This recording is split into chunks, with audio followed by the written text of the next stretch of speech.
Bismillahirrahmanirrahim. Assalamualaikum warahmatullahi wabarakatuh.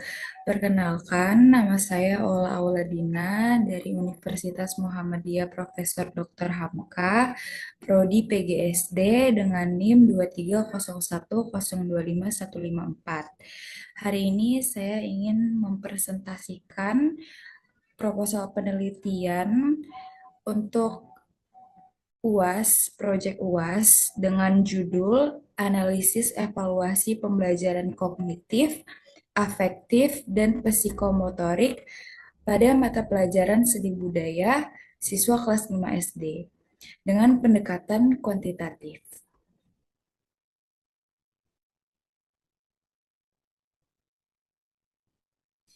Di sini ada daftar isi di mana terdiri dari latar belakang, rumusan masalah, tujuan penelitian, manfaat penelitian, metode penelitian, kajian pustaka, dan hasil metodologi. Di sini ada latar belakang, di mana latar belakang itu sendiri adanya evaluasi pembelajaran yang merupakan bagian penting dalam proses pendidikan, karena berfungsi untuk mengetahui sejauh mana peserta didik telah mencapai kompetensi yang ditetapkan. Dalam pembelajaran seni budaya, aspek kognitif, afektif, dan psikomotorik harus dinilai secara menyeluruh agar perkembangan siswa dapat terpantau secara optimal. Berdasarkan hasil uji coba instrumen pada siswa kelas 5 SD, terlihat adanya variasi dalam pencapaian ketiga aspek tersebut. Melalui pendekatan kuantitatif, evaluasi ini dapat memberikan gambaran objektif dan terukur mengenai keberhasilan pembelajaran dan ketuntasan siswa dalam aspek-aspek tersebut. Dengan data yang valid dan reliable, guru dapat memperbaiki metode pengajaran dan siswa dapat lebih terarah dalam proses pembelajaran. Nah, di sini ada rumusan masalah, di mana terdapat poin 1, yaitu bagaimana hasil belajar siswa kelas 5 SD dalam aspek kognitif mata pelajaran seni budaya. Dan poin nomor 2, bagaimana hasil belajar siswa dalam aspek afektif. Poin nomor 3, bagaimana pencapaian keterampilan psikomotorik siswa dalam kegiatan praktik seni budaya. Dan yang keempat, seberapa besar validitas dan reliabilitas instrumen yang digunakan dalam evaluasi pembelajaran tersebut. Nah, di sini ada tujuan penelitian, di mana di sini juga terdapat 4 poin. Poin yang pertama itu mengetahui hasil belajar siswa dalam aspek kognitif, dan poin nomor 2 itu mengetahui hasil belajar siswa dalam aspek afektif. Poin nomor 3, mengetahui pencapaian keterampilan psikomotorik siswa. Dan yang keempat, menganalisis validitas dan reliabilitas instrumen evaluasi pembelajaran. Di sini ada manfaat penelitian, di mana di sini ada terdapat 2 poin juga, ada manfaat teoritis dan ada manfaat praktis. Di mana kalau manfaat teoritis ini menambah literatur dan pengetahuan tentang evaluasi pembelajaran berbasis kuantitatif dalam pendidikan dasar, khususnya pada mata pelajaran seni budaya. Dan kalau manfaat praktis, di sini juga ada terbagi beberapa kategori, ada guru, siswa, sekolah, dan peneliti. Di mana kalau bagi guru itu sebagai acuan untuk mengembangkan strategi pembelajaran yang sesuai dengan kemampuan siswa. Kalau bagi siswa, memberikan umpan balik terhadap pencapaian hasil belajar. Kalau bagi sekolah, menjadi dasar evaluasi keberhasilan implementasi kurikulum, dan kalau bagi peneliti menjadi rujukan untuk penelitian lebih lanjut yang sejenisnya. Nah, di sini ada metode penelitian, di mana penelitian ini termasuk dalam kategori penelitian deskriptif kuantitatif. yang bertujuan untuk menjelaskan atau memperlihatkan fenomena berdasarkan data angka yang dikumpulkan dari populasi atau sampel tertentu. Karakteristik utamanya dari penelitian kualitatif adalah menggunakan angka serta analisis statistik dalam pengumpulan, pengelolaan, hingga menyimpulkan data. Metode ini dipilih karena mampu menilai secara objektif hasil belajar siswa berdasarkan alat ukur yang telah disiapkan, baik berupa tes, kuesioner, maupun observasi yang diubah menjadi skor numerik. Nah, metode kuantitatif ini juga memberikan kesempatan bagi peneliti untuk menilai hasil belajar dengan cara sistematis melalui alat ukur yang telah terbukti validitas dan reliabilitasnya. Nah, di sini ada kajian pustaka, di mana di kajian pustaka itu juga ada beberapa poin, ada poin evaluasi pembelajaran, ada poin pembelajaran seni budaya, dan ada poin penilaian kognitif. Di sini ada evaluasi pembelajaran, dan menurut Sudijono 2015, evaluasi adalah proses sistematis dalam pengumpulan dan mengolah data untuk mengetahui jumlah mana hasil belajar siswa. Untuk untuk mengetahui sejauh mana hasil belajar siswa.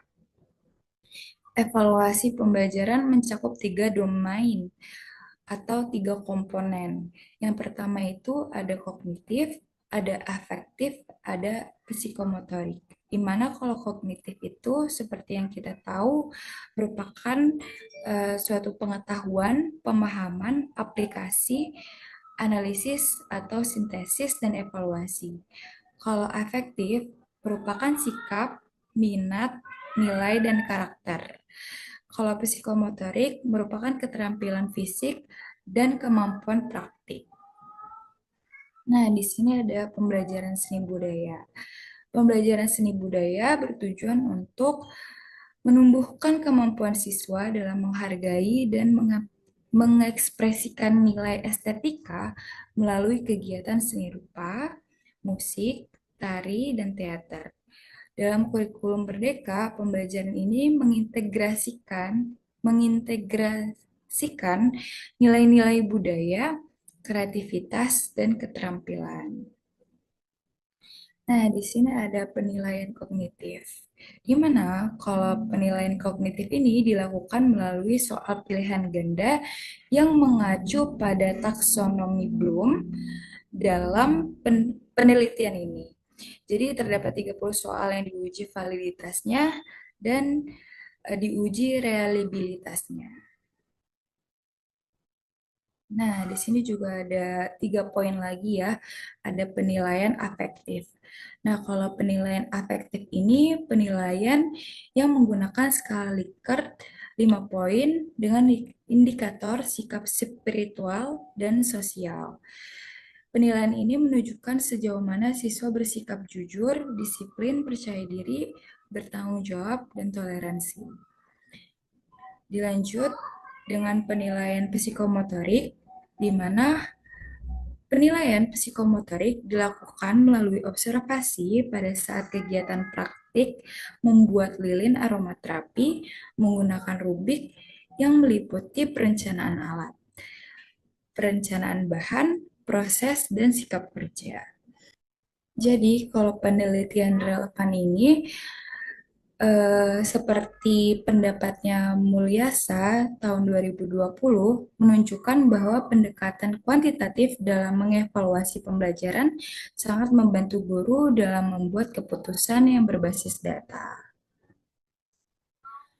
Nah, di sini ada hasil dari metodologinya, di mana di sini ada jenis dan pendekatan penelitian. Apa sih yang dimaksud dengan jenis dan pendekatan penelitian? Jadi yang dimaksud adalah jenis penelitian ini, jenisnya tuh kuantitatif deskriptif, yang bertujuan untuk menggambarkan hasil evaluasi pembelajaran menggunakan instrumen yang telah diuji validitas dan reliabilitas. Nah, di sini ada populasi dan sampel. Di mana kalau populasi ini siswa kelas 5 SD pada semester genap tahun ajaran 2024 sampai 2025. Tapi kalau sampel itu 31 siswa yang mengikuti uji coba evaluasi kognitif, angket efektif, dan praktik psikomotorik. Lalu dilanjut dengan adanya instrumen penelitian, di mana di sini ada 3 poin, ada tes kognitif, angket efektif, dan rubik psikomotorik. Di mana kalau tes kognitif itu ada 30 soal pilihan ganda, angket efektifnya itu ada 20 pertanyaan, terus ada rubik psikomotoriknya tuh ada 4 aspek, yaitu ada alat dan bahan, proses, dan sikap kerja. Oke, di sini ada hasil metodologi juga, di mana di sini juga ada beberapa poin di dalamnya. Ada teknik pengumpulan data sama ada teknik analisis data. Di mana kalau teknik pengumpulan data itu ada tes tertulis, angket sikap, dan observasi langsung. Di mana kalau tes tertulis ini untuk mengukur ranah kognitif siswa. Tapi kalau angket sikap yaitu untuk mengukur aspek afektif menggunakan skala Likert.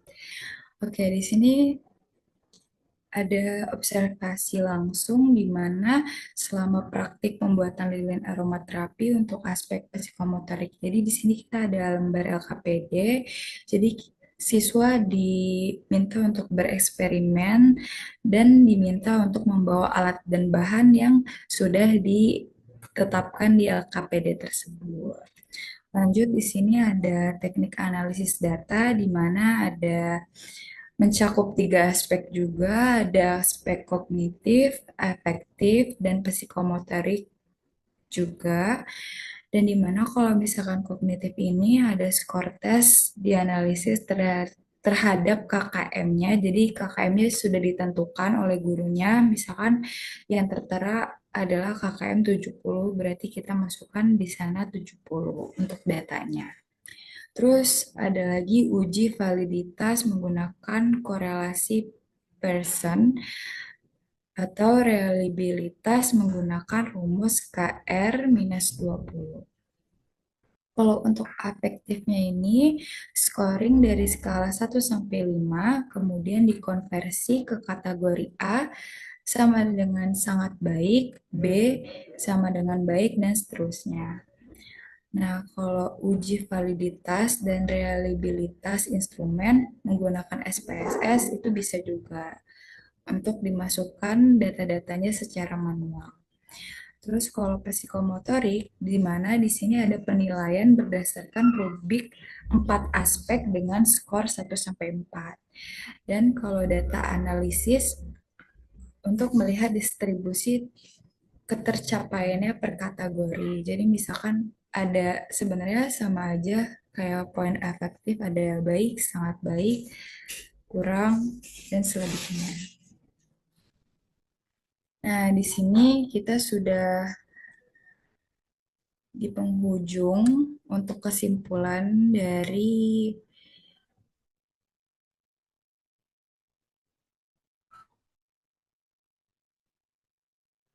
pembahasan penelitian proposal.